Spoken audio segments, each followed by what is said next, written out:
Hey students, welcome to the channel. It's me Yami. आज हम बात करेंगे again on a topic on a branch of engineering जहां पे डिमांड बहुत ही ज्यादा दिख रही है मार्केट में। That is AIML and deep learning. That is artificial intelligence, machine learning and deep learning. पहले तो हम ये जान लेंगे इन तीनों के बीच में डिफरेंस क्या है। क्या इसको directly into bachelors of engineering में करना ठीक रहेगा या तो इसको बैचलर्स ऑफ इंजीनियरिंग करने के बाद स्पेशलाइजेशन करना ठीक रहेगा। इसकी डिमांड जो मार्केट में है वो क्या 4 साल बाद भी रहेगी। कौन सी कंपनीज आएगी रिक्रूटमेंट के लिए once you are having specialization into either of the three. And सबसे ज्यादा अच्छा कौन सा है, इन सारे क्वेश्चंस का आंसर आपको आज के इस वीडियो में मिल जाएगा। And I am pretty sure at the end of this video you parents and students both would be sorted with a decision of taking AIML and DL as your course. Okay, let's begin. So we'll start with the complete information on to artificial intelligence. पहले तो AI, okay, उसके बारे में एक एक करके हम समझेंगे। First AI, then ML and then DL. Okay, starting with artificial intelligence is a broad field of computer science focused on creating systems capable of performing tasks that typically requires human intelligence. Simple language में बता दूं तो जिस भी task को perform करने के लिए इंसान की बुद्धि काम लगती है वही टास्क अगर मशीन करने लगे और मशीन को हम इतना केपेबल बना दे कि वही टास्क वो करने लगे तो उस केपेबिलिटी को बनाने के लिए जो नॉलेज चाहिए that is AI, artificial intelligence, right. This includes activities such as learning, reasoning, problem solving, perception, language, understanding, decision making.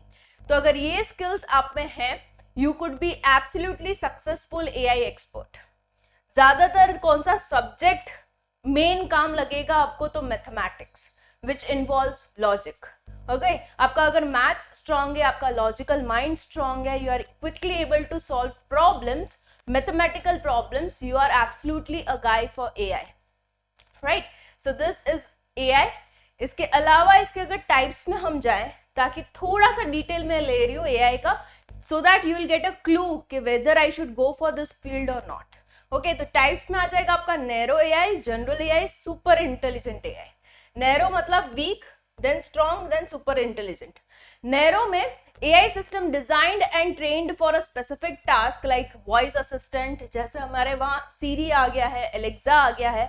आप सभी को पता ही है एलेक्सा में जो भी कोई कमांड हम देते हैं, जो भी कोई ऑर्डर्स हम देते हैं वो तुरंत ही फॉलो करता है, right. If you are told to play a sad song और अ मोटिवेशनल सॉन्ग और एन एंटरटेनिंग सॉन्ग, तो वो सारी लिस्ट में से आपको सजेस्ट करेगा कि हाँ ये सॉन्ग मैं आपके लिए प्ले कर सकता हूँ।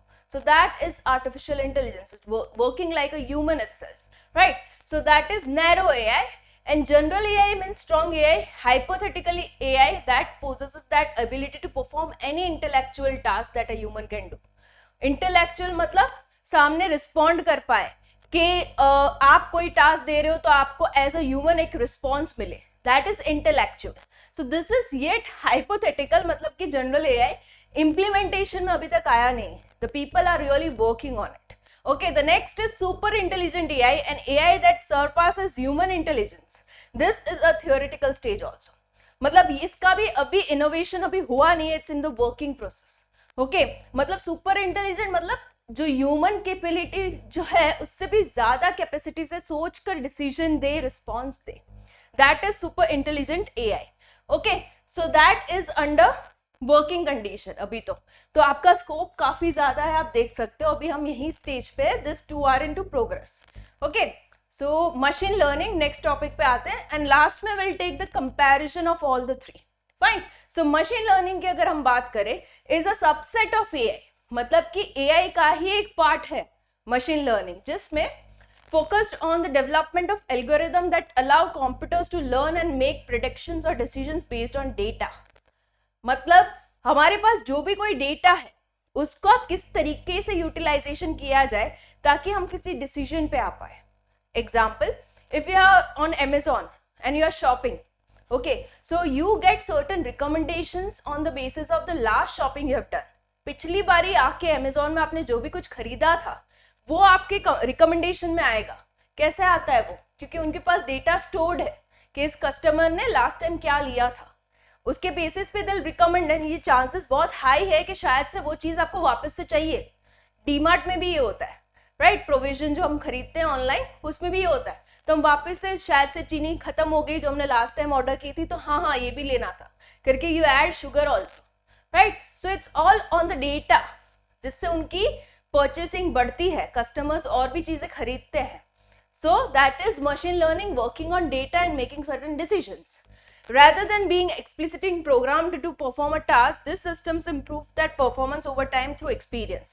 मतलब देखते हैं इस डेटा का कैसे यूटिलाइजेशन किया जाए, शायद एक तरीके से यूटिलाइज किया तो परचेसिंग ज़्यादा हो गया, शायद एक तरीके से किया तो इतना परचेसिंग नहीं हुआ, तो it's all coming out of experience.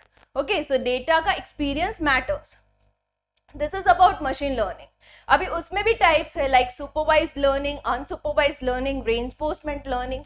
Okay, there are different types onto that. If you go with the each type, थोड़ा minimum knowledge दूंगी ताकि you are able to understand what is machine learning. Okay, so supervised learning, the algorithm is trained on a labeled database, meaning the input comes with the correct output. Example include image classification and spam detection. मतलब कि sorted data है। पता ही है कि ये customer ज़्यादातर toys लेता है। Suppose I on Amazon purchase toys for Ayan, my little one, right? So मेरे को recommendation toys का ही आएगा ज़्यादातर। Okay, so it's a sorted data. तो उसका supervised learning रहेगा। Unsupervised मतलब कि डेटा कहाँ से कैसा है कोई पता नहीं है, बट कहीं ना कहीं डेटा का यूज करते हुए हमें परचेसिंग बढ़ाना है। That is unsupervised data. That is a bit difficult level. Reinforcement learning means the algorithm learns by interacting with an environment. मतलब आप डेटा को कलेक्ट करते हो, लोगों को पूछते हो, समझते हो, शॉपिंग ट्रेंड्स को समझते हो। That is all reinforcement learning, means extra effort डालते हुए आप डेटा को क्रिएट करते हो। Okay, so that is reinforcement learning. The third segment is deep learning, that is DL, is a specialized subset of machine learning. अभी आप subset समझते हो, AI का सबसेट ML, ML का सबसेट DL, मतलब सबसे छोटा वाला part. Okay, that uses neural networks with many layers, hence deep learning. एक न्यूरल नेटवर्क्स आती है, एक टॉपिक, एक सब्जेक्ट जिसके बेसिस पे ये होता है। इट्स क्वाइट डीप, इसलिए इसका नाम है deep learning. This models are practically good at handling large amount of unstructured data such as images, audio, text. मतलब अनस्ट्रक्चर्ड मतलब कि एक ऑर्गेनाइज वे का डेटा नहीं है ताकि आपको तुरंत ही पता चल जाए, एक अनस्ट्रक्चर्ड वे का है जिसको समझने में देर लगेगी आपको। Hence neural networks are used for deep learning. Okay, so this is the key concepts are neural networks and layers, जो कि deep learning के parts है। Inspired by the human brain, these are composed of layers of nodes, neurons कह सकते हो, that process data in a hierarchical structure. Okay, एक orderly way में present करता है। Then we have layers, the depth, number of layers in a neural network allow for learning more abstract features. Basic networks have input, hidden and output layers. Okay, there are different layers into which आपको काम करना है and you need to make the data in a structured way. So this is about deep learning.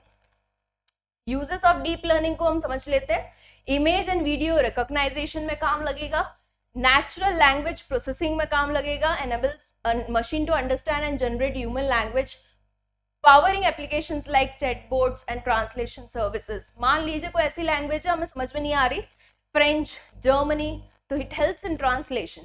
Okay, speech recognition, of course you will need this into some of the police related cases, healthcare. Okay, limitations of deep learning, data requirements चाहिए होगा, computational resources, interpretability, outfitting, overfitting, resource intensive. Okay, excessive knowledge चाहिए होगा neural networks का बहुत ही deep तरीके से ताकि आप इस पे वर्क कर पाओ। So as and when the branch gets narrow, मतलब कि पहले तो होता है कंप्यूटर साइंस इंजीनियरिंग या तो कंप्यूटर इंजीनियरिंग में AI में मशीन लर्निंग में deep learning. Okay, so it's getting narrow, right? जितना नैरो होगा उतना स्पेसिफिक होता जाता है। Okay, so this is what you required when you go with deep learning. Suggested path क्या है? अंडर ग्रेजुएशन में आप BSc कर लो या तो BTech कर लो into computer engineering, computer science engineering, या तो इंफॉर्मेशन टेक्नोलॉजी या तो इलेक्ट्रॉनिक्स। देन स्पेशलाइजेशन में आप किसी को ले सकते हो। AIML या DL में से। फिर फर्दर जो एजुकेशन आप लो, मतलब कि मास्टर्स करो, PhD करो, उसमें you can go into deep research of the same. And self learning से तो आप कर ही सकते हो बिल्कुल ही, कोर्सेरा है, यूडेसिटी है, एडेक्स है, ओके। ये सारे प्लेटफॉर्म पे आपको कोर्सेज भी मिल जाते हैं AIML और डीप लर्निंग के, वेरी मच पॉसिबल। तो सब्जेक्ट्स क्या होते हैं, तो अंडर ग्रेजुएशन लेवल पे अगर आप बीटेक में जाते हो तो कोर सब्जेक्ट्स ये हैं, द स्पेशलाइज सब्जेक्ट्स ये होते हैं। When you are taking computer science engineering, आप पढ़ोगे कोर सब्जेक्ट्स में कि the programming languages like C++, Python, Java, you have data structures, algorithms, you have mathematics, database management system, computer networks, operating system, software engineering. मतलब कि आप computer engineering ले रहे हो, कंप्यूटर साइंस इंजीनियरिंग ले रहे हो, तो ये एज अ कोर सब्जेक्ट आप पढ़ोगे। And you have a course into BTech जहाँ पे कॉम्बिनेशन है computer engineering with AI, with ML, with DL, तो आप ये वाले स्पेशलाइजेशन सब्जेक्ट्स उसके साथ पढ़ोगे। Introduction to artificial intelligence, machine learning basic, data mining, computer vision, natural language, robotics and deep learning, ठीक है। तो ये आपका आएगा most probably into your third year and your fourth year. बाकी पहले 2 साल ही तो आप कोर सब्जेक्ट्स को ही पढ़ोगे, कंप्यूटर साइंस इंजीनियरिंग को ही पढ़ोगे, right, because that is the basis. फिर पोस्ट ग्रेजुएशन लेवल पे कुछ एडवांस सब्जेक्ट्स आएंगे, कुछ रिसर्च थ्योरी वाले सब्जेक्ट्स आएंगे। नाउ एडवांस में जो भी आपने कोर सब्जेक्ट्स पढ़े हैं उसी का डेप्थ नॉलेज आ जाएगा, okay. Then we have certain research and thesis work. आप जब मास्टर्स करते हो आपको अपना प्रोजेक्ट वर्क को सबमिट करना रहता है, जिसको हम थीसिस कहते हैं, ओके। तो थीसिस के टॉपिक आप अपने से सिलेक्ट कर सकते हो जिसमें आपका इंटरेस्ट सही से आ रहा है।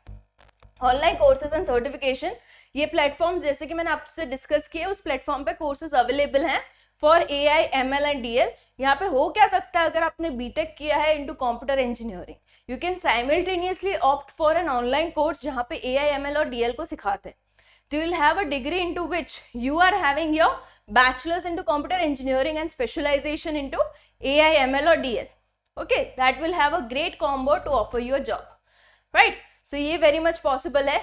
Leading companies जो आती है for recruitment के लिए, it can be a tech giant company obviously, research development companies भी आती है, consulting development companies, consulting financial services, healthcare, biotech, automotive, you have startups, innovative companies। Tech giant में कौन सी आ जाएगी, Google, which is known for AI research through Google. Microsoft works extensively on AI through Microsoft research and Azure AI, उनका खुद का platform है। Amazon we have Meta, Facebook, Apple, you have IBM, research and development companies like OpenAI, NVID India, we have Baidu, Intel, consulting financial companies like Accenture, Deloitte, Goldman Sachs, JB Morgan, you have healthcare, biotech company, बहुत से segment है जहाँ पे AI की demand है ही है, बिल्कुल है। GE healthcare, Siemens health, you have automobile companies like Tesla, Waymo, Uber, ATG, Ford, startup company like C3AI, Data Robot, UiPath, Palantir. You have career path suggestions. You can have career gone into this way ताकि आप you can guarantee yourself अच्छी खासी job into this particular field wherein internship आप बहुत ही सही जगह से कर सकते हो ताकि आपको practical knowledge मिल जाए। प्रोजेक्ट जो कि फाइनल ईयर में आएगा into your bachelor's of engineering, उसको बहुत सही से सिलेक्ट करो एंड सही से उस पर काम करो, because when you sit for the interview you are asked questions on your final year project. तो ये बहुत सही से करना है। नेटवर्किंग मतलब कि वर्कशॉप, कॉन्फ्रेंसेस इतने अटेंड करो, इतने लोगों से मिलो प्रोफेशनली कि उनका ही रिकमेंडेशन आ जाए फ्रॉम द कंपनीज, बोले कि हाँ इस कैंडिडेट को कंसिडर कीजिए, इनका इंटरव्यू लीजिए बिकॉज ये काफ़ी अच्छा बंदा है। Okay, that is why networking is required, continuous learning. Okay, एक भी स्टेज ऐसा नहीं होना चाहिए कि आप फ्री हो।